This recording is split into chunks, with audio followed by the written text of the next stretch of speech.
Dans une allocution, Alassane Ouattara, 83 ans, annonce qu'il briguera un 4e mandat présidentiel.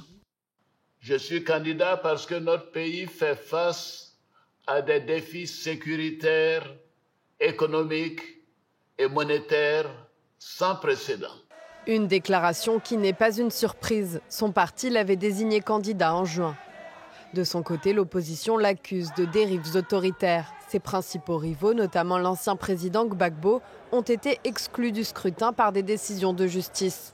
Malgré ces critiques, celui qui est président de la Côte d'Ivoire depuis 2011 fait figure de grand favori. C'est une bonne nouvelle.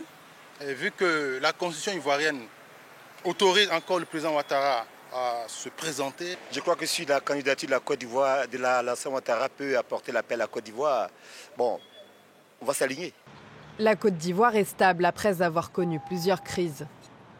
Au début des années 90, Alassane Ouattara quitte son poste au Fonds monétaire international.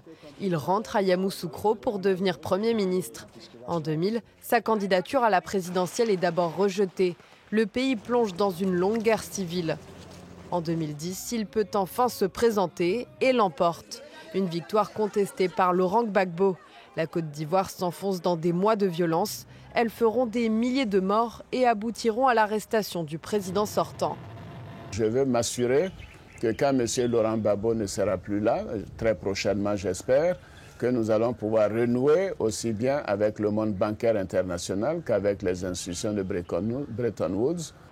14 ans plus tard, Alassane Ouattara vante son bilan économique et une croissance vigoureuse. La Côte d'Ivoire est devenue le premier producteur mondial de cacao. Mais les défis restent majeurs. Les inégalités et la corruption sont importantes selon ses détracteurs. À cela s'ajoute une menace sécuritaire. Les pays voisins sont dirigés par des juntes militaires hostiles au président.